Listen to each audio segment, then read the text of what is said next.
ትላንትናህን ከዛሬ ጋር በማስታረቅ ነገህን ገንባ። የሆነ ቀን እኔ ራሴን እንዲህ ብዬ ጠየቅኩ፣ ለምንድነው ህይወትሽ እንደምትፈልጊው ይሆነ ያልሆነው? ትጥሪያለሽ፣ ታለንትድ ነሽ፣ ጎበዝ ነሽ፣ ግን ለምንድነው መንገድሽ እየተፈታ ያልሆነው ብዬ ራሴን ጠየቅኩ። ብዙ ሰዎች ተስፋ መቁረጥ ውስጥ ችግር ውስጥ ከሆናችሁ ቆም በሉና ምንድነው ብላችሁ ራሳችሁን ጠይቁ።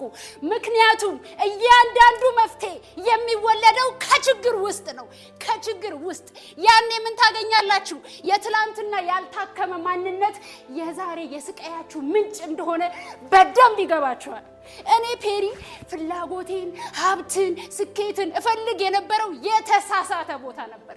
ላምባሉ አለበት ኩበት ለቀማ። ትላንትናችሁ ላይ ያለችው ያቺ ወላድ ላም የተቀለበችው መኖ ምን ነበር? ጥላቻ፣ ቂም፣ በቀል ወይስ ፍቅር አለማግኘት? የትኛው? እሱ ህመም መዳን ካልቻለ መንገዳችሁ ስኬታማ አይሆንም።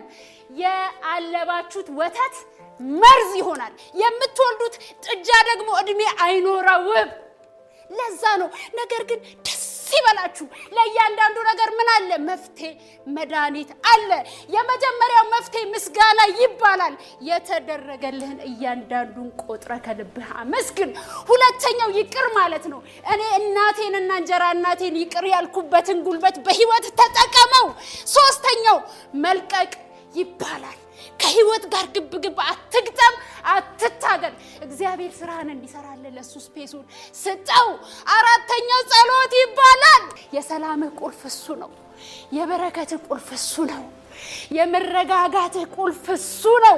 እሱን ቁልፍ ካገኘ በኋላ ዓለም ይሄንን ወተት አልፈልገውም ብላ ብታስቀምጥህ የምትሆነው እርጎ ነው።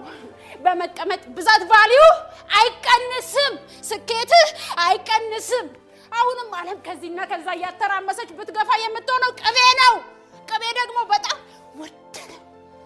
አሁንም በመከራ እሳት ብታንቀለቅል የምትሆነው ምንድነው? አይብ። በነጋ በጠባ ዋጋ ይጨምራል እንጂ የሚቀንስ አንዳች ነገር የለም።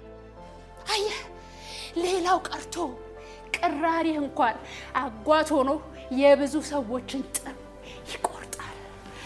ለዚህ ነው ትላንትናህን ከዛሬ ጋር በማስታረቅ ነገህን ገንባ የምልህ።